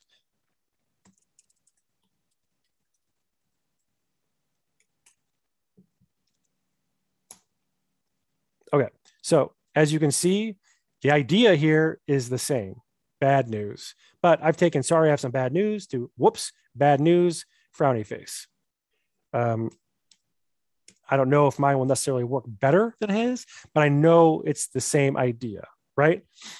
Okay, so you see, all I literally do is I work on a line, I hit the carriage return so that I pop it down a space, and I write that line in my own words, right? Now, again, what I'm about to write as we dig into this email, I have no idea. This content could make zero sense to me today, but you will get the idea of how I go through the process of writing this copy. Okay, so I turned whatever he said, hey, it's Brian, to hey, John here. So again, same idea, different words. The idea is when I'm done with this, it will feel like the same idea as what Brian had about the same offer that Brian's talking about, but it won't feel like people will read it and think it's a totally different email, right? Like that's swiping. That's turning other people's ideas into unique content that you can use. Okay. Did you catch my creative passive income with a simple online course event on Thursday? Well, that's a long event name. So I'm going to keep that event name because I'm just going to, write this about the same offer.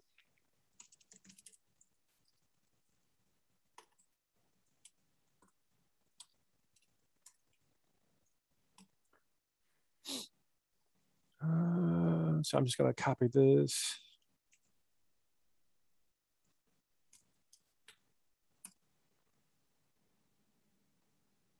So that's my version of that line. I might even add, and you can do this, right? Like, I mean, like there's no, you have full creative license with this stuff, right? Like you can add lines, you can subtract lines. You don't have to like literally go line by line for everything. The idea is you're just using their ideas to build your email, right? Okay. So right now I'm just rewording what he said, but now I'm going to add something. So let's see. So I had an event on Thursday, name of the course in parentheses, and I didn't see you there. So I'm going to add, because it feels like I'm talking to them. In my opinion, like adding that little question there feels more like I'm talking to them versus just sending them a promotional email. Hey, were you on the call? And then the next, so he says, if not, here's a limited time replay.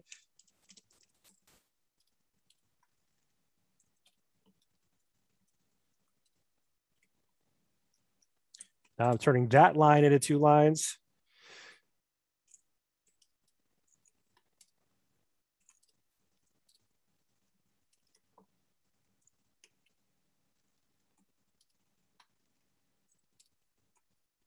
Sorry, I can't walk and chew gum at the same time.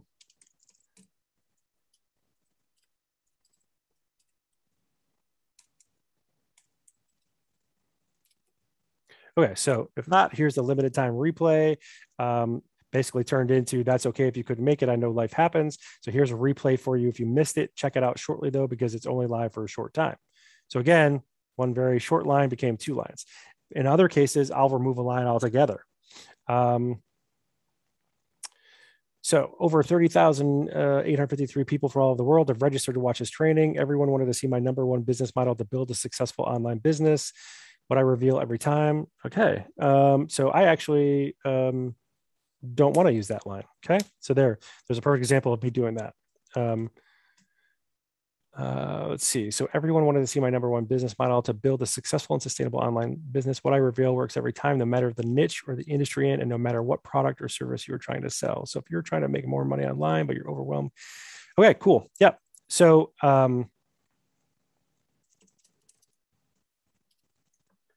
what I revealed in this call is going to change the way you do business online.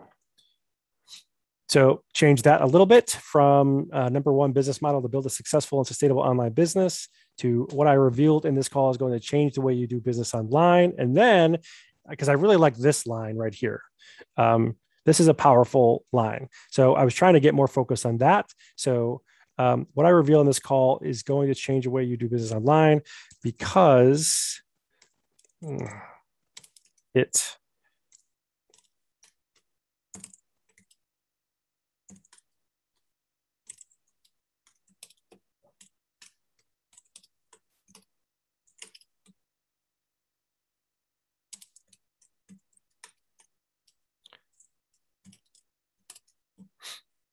so what I reveal works every time, no matter the niche or industry you're in, becomes this, right? Because it works. And then notice the caps, and I would probably, bold that whole thing. Works every single time, no matter what niche or industry you happen to be in. So I think what I did there is took, his idea, which is a strong line, and made it into something that's going to grab some eyeballs. And in fact, I might even do like this because it works. And part of, and this is a different discussion for a different day. Part of email too is kind of laying it out, right, and formatting it so that you're attracting the eyeballs in, and then you're keeping them in and keeping the people like reading and scrolling and all that stuff, right?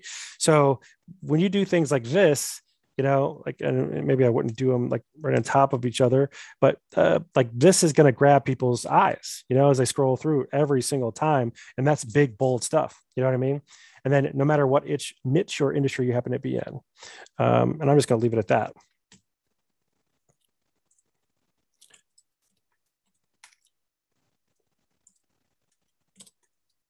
Oh, I can't type today. Wow. I might just have to do. Oh, this is one of my favorites. Everyone that sees me write copy knows I love this. This is like my favorite line. So if you see this, it's either me or somebody who's ready like me. If you're finally ready to live life on your terms and your schedule. So if you're trying to make more money online, but you're overwhelmed because you're trying to do 1,000 things at once. So I'm going to just do, if you're finally ready to live life on your terms or your schedule.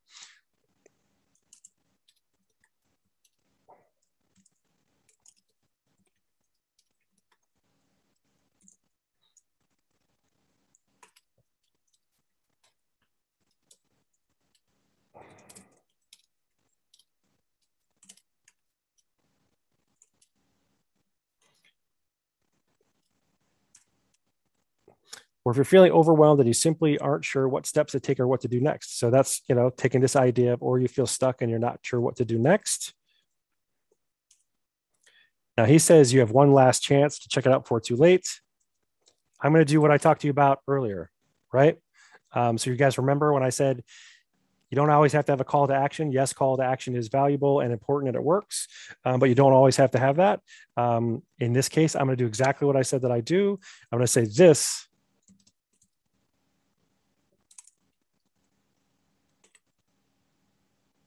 And then right here, that would be a link out to whatever I'm, whatever I'm promoting, right? Okay, so if you're feeling overwhelmed and you simply aren't sure what steps to take or what to do next, this is your chance.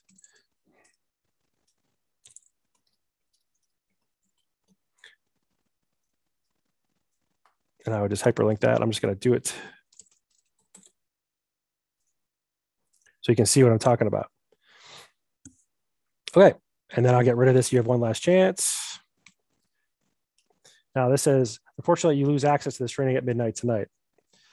So I'm going to say, as I mentioned above, the replay is only available for a short time, closes at midnight tonight. So don't miss out. And then the next line here, so get rid of that. Make sure you miss it. Then I'll do like this.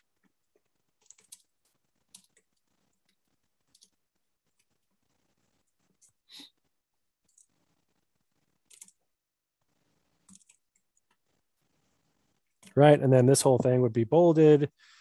And that would link out to, the offer again. And then that's that. Sincerely, I wouldn't say sincerely. I always, cheers, John. And then I don't do PSs in my emails a lot, but just to kind of follow through with his message and do like a full swipe. PS, if you've watched the training already and are ready to take advantage of our once in a lifetime offer for Sam Cart and a slew of extra bonuses, click here to join now. Okay.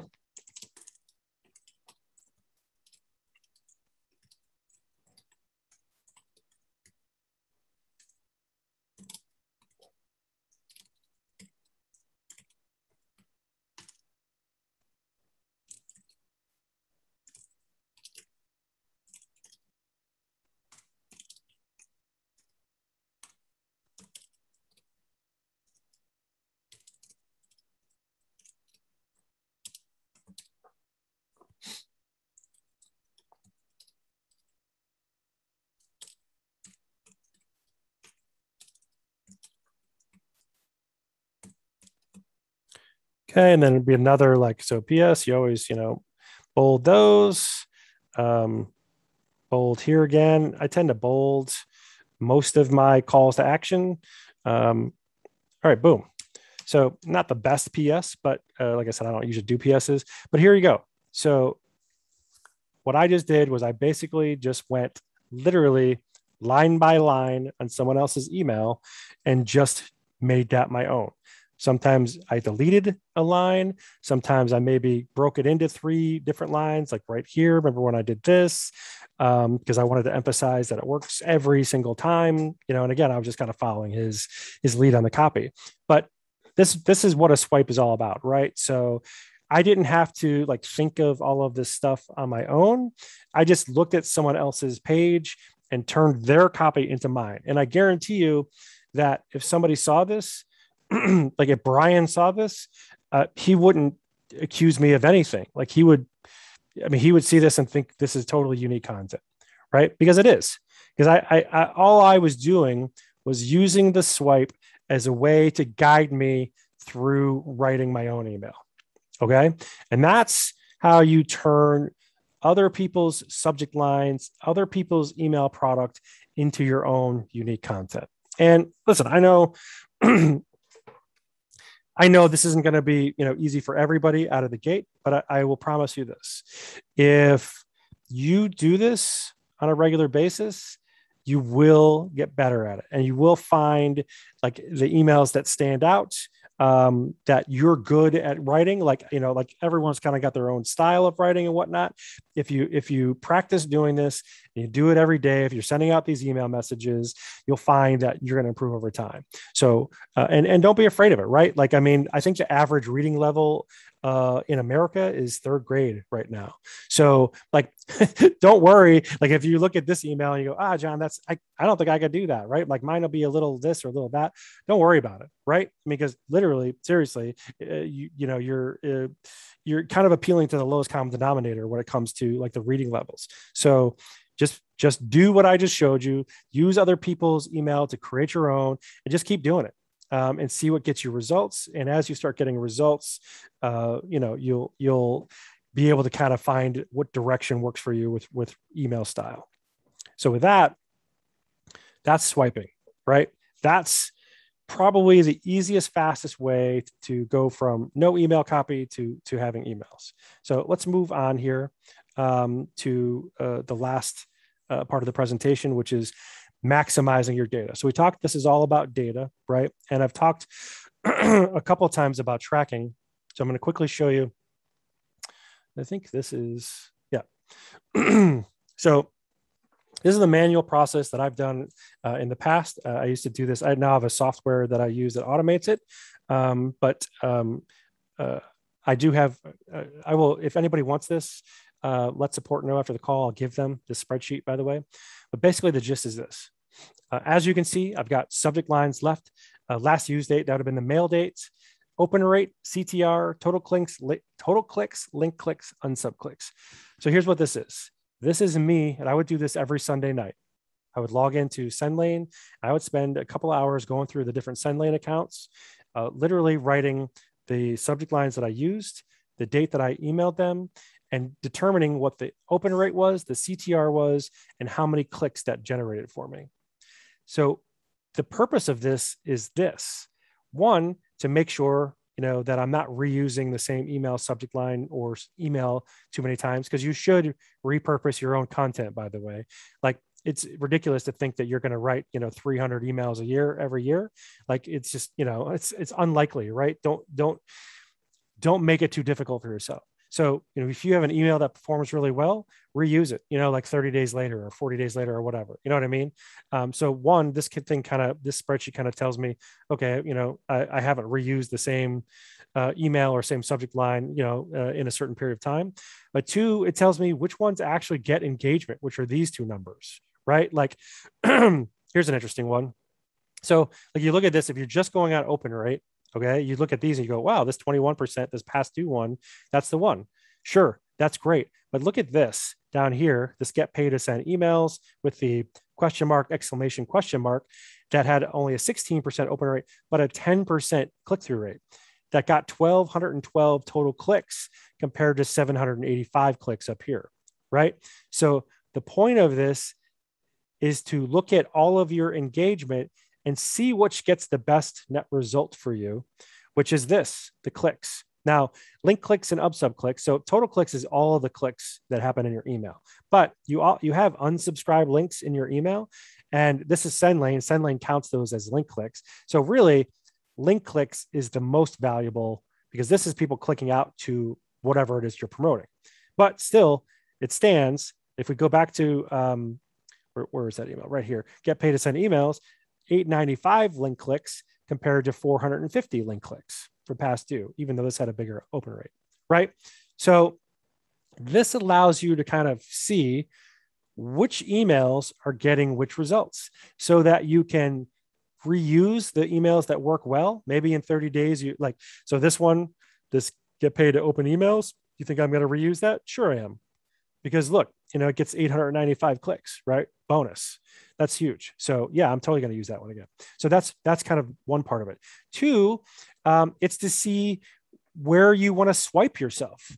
So what I just did here, where I just rewrote Brian's email, guess what? If I have an email that performs really well, I know that works for that list, right? Like it had a good open rate at 16%, had a great click-through rate. So I know that email works great. So I'm going to try to swipe myself and create a different version of that. Like maybe instead of get paid to send email, ? Maybe it's, hey, you want to get paid to send emails? Or something along those lines, right? Like I'll create another variation of that subject line and the body, like I swipe myself. And the reason that I'm able to do that is because I know that message worked because I'm tracking it. So I know my list likes that kind of messaging and subject line. And that's another part of what this is about, really, right? Like, yes, create it to see which emails work, and yes, create it to see what you want to create more of. But really, this is going to tell you what your list does like and what they do not like. And I'm often surprised, like I'll spit out a new email and I'll go, yeah, this thing's going to be crazy. It's going to get a 97% open rate, blah, blah, blah. And yeah, it's never going to do that. But, I'm all excited about an email and then I put it out there and it totally fizzles and fails. And then like the one I wrote for the afternoon, which I was just kind of like mad about, like it goes crazy, it blows up. So sometimes you get surprised by what really, really works. And this is going to kind of tell you, because your list will have like an appetite for certain styles, certain things, and this will tell you what that is. And if you're doing it like this, if you're regularly tracking what your results are, it's going to dictate how you write in the future. And that's going to help with, what kind of subject lines you write, what kind of email copy you write, etc. Right? Okay, so that's tracking. And again, I have a blank copy of this. If you guys want it, just let support know. I'll make sure that gets over to you. And then the last thing, and I'm only going to show you SendLane here, but all of the email service providers, all of the MSPs have this list hygiene of some kind, right? So in SendLane, basically you click on the list, you click on the button, you click on the hygiene button, and then in here, you set the automated hygiene if you want to do it automatic, or one time you can do like a one time. One of the things that I've said multiple times throughout this conversation is engagement is critical, right? For multiple reasons. iOS 15, what your email service provider thinks of your account, what Google thinks of the emails that you're sending. Engagement is so, so important. Well, one of the things that happens if you don't clean your list is your engagement will over time will fall on its own. So like, let's say that I have 10,000 people on my list. Let's say for the first 30 days that those 10,000, like, let's say I got 10,000 in one day and then stopped building altogether, right? So they're all there on the same time, no new leads coming in. That 10,000 for the first, few weeks, they might be fairly engaged, but like anything, those people all are on other lists, or maybe they don't like the things that I'm promoting, or they don't like the amount of time that the number of times that I'm sending out emails, whatever. You're going to notice that what started out as enthusiasm with the open rates and the click-through rates will wane, right? It's just natural. Like you're not going to get the same results from that same 10,000 people on your list indefinitely. That's just not how it works, right? So as that engagement level wanes, I've got two options then. One, I can either clean it so that I'm only focused on the people that are engaged, or I can leave it and then hope that, the ESP and Google don't penalize me and start putting me in the spam box. But they will do that, right? So really the option is to clean the list, remove the dead weight. So what you do with this hygiene is you're literally taking off people that have not engaged in a certain period of time. Like here, the default for SendLane is remove contacts who've been inactive for 30 days. That's the default. Why wouldn't you want to remove them anyway, right? Like you have to pay SendLane, GetResponse, Aweber, whoever, you have to pay them for your leads, for your lists to be able to mail to them. So why do you want the dead weight on there anyway, right? And I know like when you're just starting to build a list, like if you hit those milestones, 10,000, 15,000, whatever, you're like, oh, but I've got a 15,000 per, I don't want to do this. I get it. I've been there. I've done that. But at the end of the day, it doesn't matter how many people on your list if you can't mail because you're landing in the spam box or whatever, right? So keep your list clean. I do it every 2 weeks. A lot of people do it every 30 days, but clean off the dead weight, the inactives, and you will find that that also helps to maintain the kind of engagement rates that you need to keep mailing and keep landing in the inbox. Okay. All right. So yeah, guys, that is it for me. I probably ran over the time that I was allotted, so apologies. But a lot of, I think, important things to talk about as it relates to email. And I really want you to make this an important part of your business because it is so valuable. It really, really is. And it's a way to get instant feedback, instant results as you start adding, leads to your list. So I really want you to make this a big piece of your business. And frankly, every really successful client that I've had where these guys are really, really making the dollars, email is integral to their overall revenue. So let's get out there. Let's start swiping. Let's start mailing and making it happen.